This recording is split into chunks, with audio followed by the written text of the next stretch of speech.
Mess up the recording. Okay, so having said that, where is side B? Anybody? On the left. Between A and C, so it is on the bottom, and then C, process of elimination, is on the left side. Question on that, pretty straightforward. This is very crucial to understand with regards to sine law. Okay, how do I organize, how do I label my work? Okay, what else do you know about sine law? Okay, this is a good start, really good start.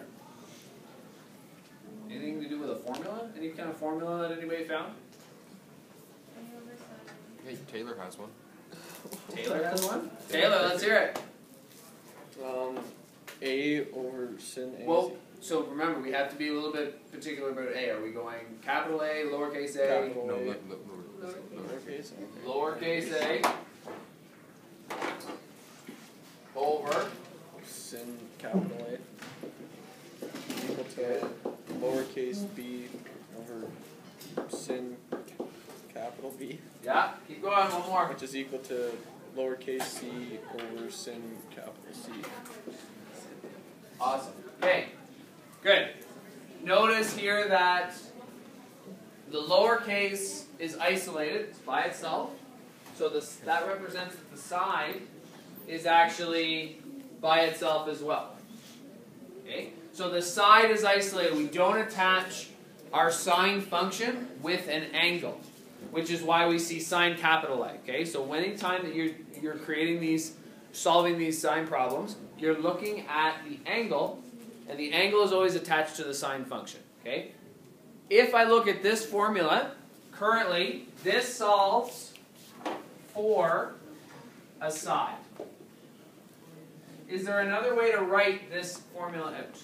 Anybody know it? Or anybody see another way to write this formula out? Switch it. I can flip it or switch it. Absolutely. So I could rewrite this as or sine A over A, small a, sine B over B, or sine C over C. This form here helps me solve for an angle. So essentially a quick rule, a quick tidbit is if you're looking for a side, make sure your lowercase letters are on the top. If you are looking for an angle, make sure your sine and the angle is on top. Okay, so you're literally just switching them. They're both the exact same, they're both equal, but depending on what I'm looking for, I can switch it. Anything else? What else do we know about sine law? What type of triangle are we dealing with? We kind of talked about that it's a triangle, but what's different about that triangle compared to triangles we did in grade 10? Not a right angle. Okay? Sine law actually was created or designed because you can actually solve this type of a triangle. So if I actually skip this, I build another triangle. One of the reasons why sine law was created was if you actually look at splitting this triangle in half, have I just created two triangles, and specifically what two types of triangles have I created? I made two right angle triangles. So hypothetically, could I solve for all the distances using my trig ratios from last year? Because of this information, as long as I know where this distinct point is, I can define those two measurements, right? Am I always going to know exactly where to cut this off? No. So part of the reason why they created sine law was to eliminate this step. Okay? So we could, based on what we know from the sine ratios, we could split these two triangles up, but the reason why they brought this one up was essentially as a shortcut. Okay? We're actually going to talk about how to, in fact, find this height or this altitude later, and it's going to be important for you when we talk about the ambiguous case, okay? So stay tuned on that. The reason why we split that in half was that's how they solved triangles first, and specifically they wanted to find the altitude or the height prior, okay? So stay tuned for that. Anything else we know about sine law? Do we know how to solve it? Okay, we're using, some people said that they use cross multiplying and dividing. I'm actually going to unpack those two formulas a little bit more in detail when we do a couple of examples, okay? The idea here, now, when I go back to this example of the formula, I don't think I've ever seen this before where I have two equal signs in my formula. What does that represent? Anybody have an idea? They're all equal to one another, or proportional for sure. Do I have to have all three, information for all three in order to solve it? How many do I need? I can use two. Specifically, my big fundamental difference between knowing when I'm using sine law and when I'm using cosine law is if I have what's called a pair, I'm going to call it a trig pair, or an angle side pair. And what that actually means, if I erase this for a second, if I have this labeled, okay, that means this is B, this is C, this is A. And let's say I give you some examples here. So I say this is 32, this is 5, this is 40, and we don't know this side. Does anyone see what two numbers could be labeled as a pair? 32 and 40? 5. 32 and 5. Why would you think that those two it would be labeled a pair? They're across from each other. I have angle A, and I also have side A. When I have a situation that I look at my graph, I'm in a different color, and I have the angle and its corresponding side, I have a pair. And as soon as I have a pair, I should be thinking into my brain, I'm going to use sine law. Automatically. Okay? Sine law is super easy, especially when you have your angle A and side A or a pair. Okay? It doesn't have to be angle A, it could be side A or B, it could be side C. It doesn't matter as long as you have a pair. Another way to visualize that, I like to show my class and my kids this, is I like to organize my work based on angles and sides. So this is another way to distinguish between whether I need to use cosine law or sine law. I organize it by angles.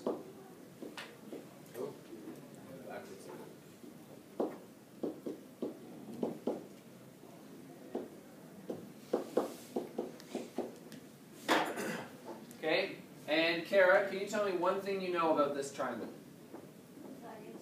Side A is 5. Kate, can you tell me one thing you know in this triangle? Get off your phone then. Can someone help out Kate? What's another thing you know about this triangle? Angle A is 32. Is there any other information that we know, Andrew? Angle C. Angle C is what? 40. 40. And Brandon, what are we actually looking for? Side C. So we'll label that as X. Okay. I do this for every single one of my triangles. I organize it by a chart. The reason why I do that is I also call it a horizontal pair. So if I look horizontally, is any of these a pair, A, B, or C? We just said A is a pair, so it should show up that I have a number for angle A and a number for side A. Once I see this, this becomes sine law. Alright. What am I actually looking for here? Am I looking for a side or an angle? Side. So I'm actually going to unpack that formula a little bit more here. So let's say if I'm looking for a side, I have A over sine A is equal to, in this case, C over sine C. Which term do I want to get by itself?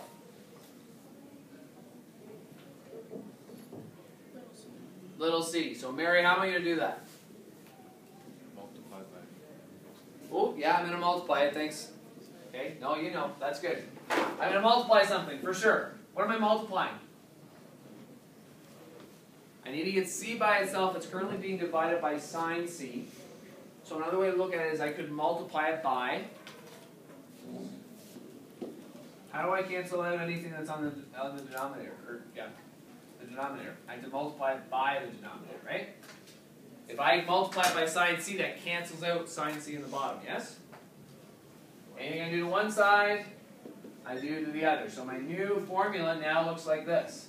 A multiplied by sine C divided by sine A will give me side C. This is a shorter version of sine law. Specifically, what are we solving with this? Solving for side C. So, the reason why I show you this formula won't be actually given to you in a test, an assignment, or a diploma. Well, it could be used for an assignment. However, you will be given this one, the top one. I like to show this for those who are really formula friendly. They like to know what formula they're dealing with. This would be the formula I would use for finding a side in sine law. Essentially what you're doing is you take the side you know, multiply it by the opposite angle, and then divide it by the angle that's the pair. Okay? That's essentially what you're doing. Does that make sense? Is that helpful? Okay? So now that we know this, we can actually apply what we know. So let's rewrite this. A, we actually said was, side A was 5. Angle C was 40. Sine A was actually 32. And when I put this together, I will get side C. I wonder if this is shown. Yeah, there it is. Okay. I've not been very hard on you about getting your graphing calculators. However, this would be a really good time to start bringing your graphing calculator on a more consistent basis, because you're going to be doing a lot of trig functions and a lot of calculations that are much easier to lay out on a graphing calculator than they are on a cell phone. So the suggestion would be, if you haven't already, start bringing your calculator to class on a more consistent basis, because moving forward, it is going to be too complicated for me to try to coach you through using your cell phone to solve these types of problems, especially in trig, okay? Is that fair? Okay. It's easier for me, and it's easier for you guys if you see the layout using a graphing calculator to solve. So, the reason why I like showing the graphing calculator is literally I can take what I wrote, 5 times sine 40 divided by 32, and write that all out of my graphing calculator. As long as I do my proper bracketing, I go 5 multiplied by sine 40, and divide that by sine of 32. As long as I'm in degree mode, I get my answer. Okay? The reason why we have to be in degree mode is we are dealing with angles in degrees. We will eventually get to the point where you will have to use radians. It'll likely be in grade 12. Okay? But for now, make sure we're in degree mode. That's how our trig laws will work, or the trig functions will work. So that tells me that C is actually equal to 6.064957939. Am I going to write all that out each time? No. Here's our rule. Unless otherwise stated, if it is not stated in a question or an assignment, you can make the executive decision to keep 1 decimal. That's it. For all side lengths, 1 decimal after the whole number. So in this case, what would I write here? 6.1. I would have C equals 6.1 because 6.06 rounds to 6.1. Everybody good with that? Does that help any of the little issues that we might have had with sine law? Okay. The only other thing I'm going to show is what happens if I'm looking for an angle. Okay. I'm going to do that same thing. Was this helpful? Would you like to see this formula for how to solve an angle? Yeah? Okay. So if I have another example, so I draw a triangle. Somebody give me an angle. Any angle. 60? Okay, give me a side. Give me another side. Alright. And it doesn't matter where I label A, B, and C. It doesn't matter where I label the angles. This could be C, A, B. What's important is what? What do I do next? I have to do the corresponding side. So if this is saying angle A, this has to be side A, this has to be side B, this has to be side C. Based on what I'm comfortable with, and I would suggest it for you guys and girls, because this next step is going to help you determine whether you're using sine law or cosine law every time. Okay? I like to organize it. I strongly encourage you guys and girls to do the same thing. Angle A, angle B, angle C, side A, side B, side C. Steph, can you tell me one thing you know about this triangle? Side B is 12. Awesome. Side B, 12. Kiana, one thing you know? Angle C is 60. Angle C is 60. Logan, one thing you know? Side C is 10. Side C is 10. And Taylor, what am I looking for?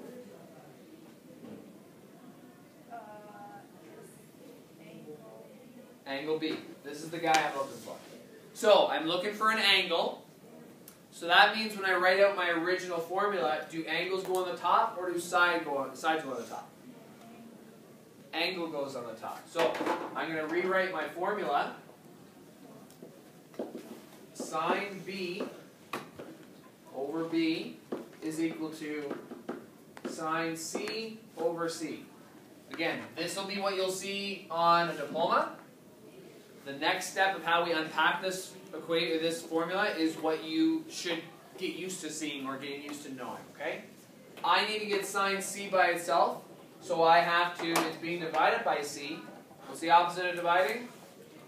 Multiplying. So what am I going to multiply both sides by? What am I looking for? Oh, I am looking for angle B. My bad. So I'm going to multiply by B. I was thinking C for some reason. That cancels these values here.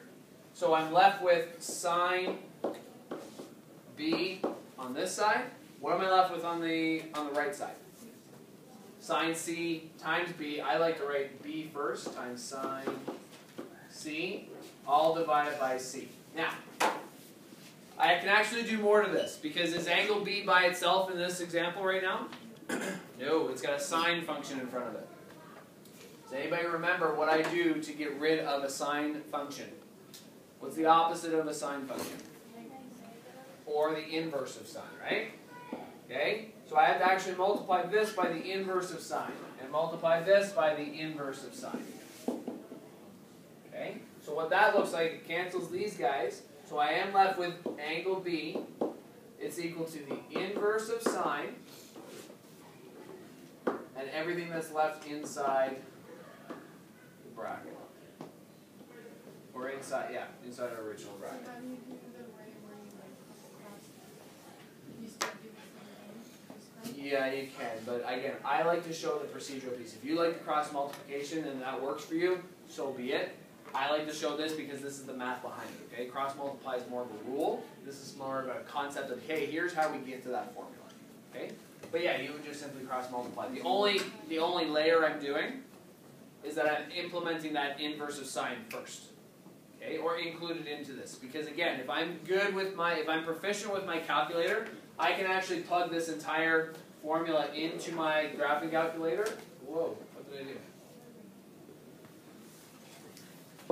I can put that formula into my entire graphing calculator and I will get an answer. Again, you won't see this one on your diploma. However, you will, this is essentially what you can do as a shortcut for you, okay? So now can we plug and play? We're looking for side angle B. We know we're going to take the inverse. What is side B? What was the length? 12. What was the angle we knew? 60. What was the other remaining side? 10. I bet you if I put that into my calculator, I will get an answer in this order. So if I go back, cancel the screen capture. I have to calibrate this. Ridiculous. Okay, inverse of sine. So sine -1 of 12 times sine 60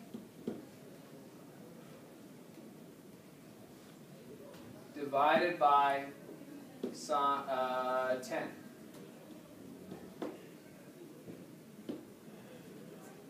I have too many brackets. Don't I? Am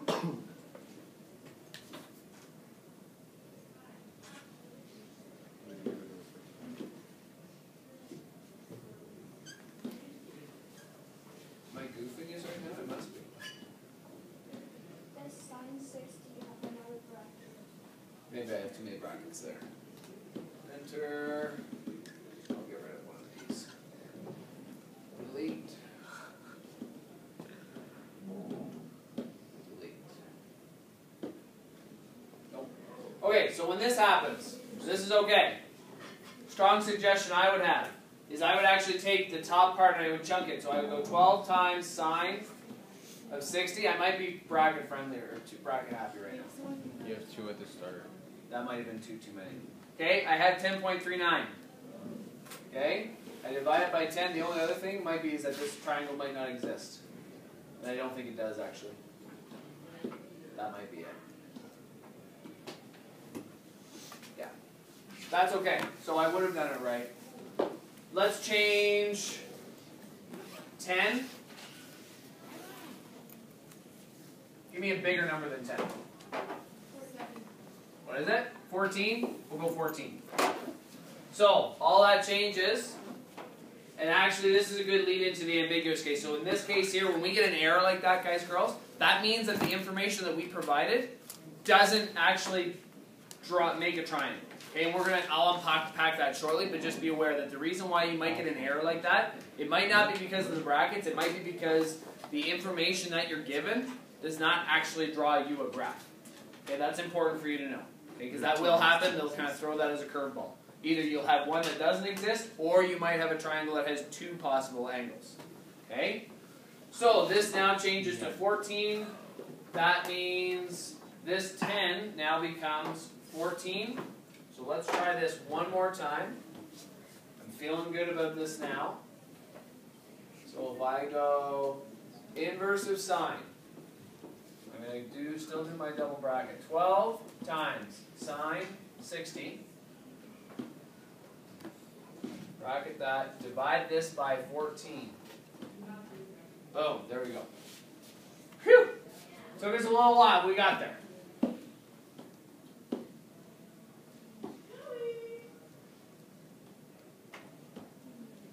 Paste. Okay, so we finally get an angle. And it's equal to 47.92835.095. Again, am I going to write down all those decimals? No. Here's our rule for any angle. No decimals are needed, just round it to the nearest degree. So in that case, what would I round this to? I would round it to 48.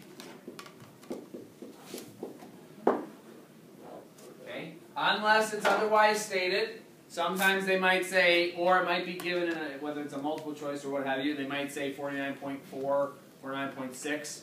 Okay? Just leave it, unless I say in an assignment and just say solve the angle, just round it to the nearest degree. Okay?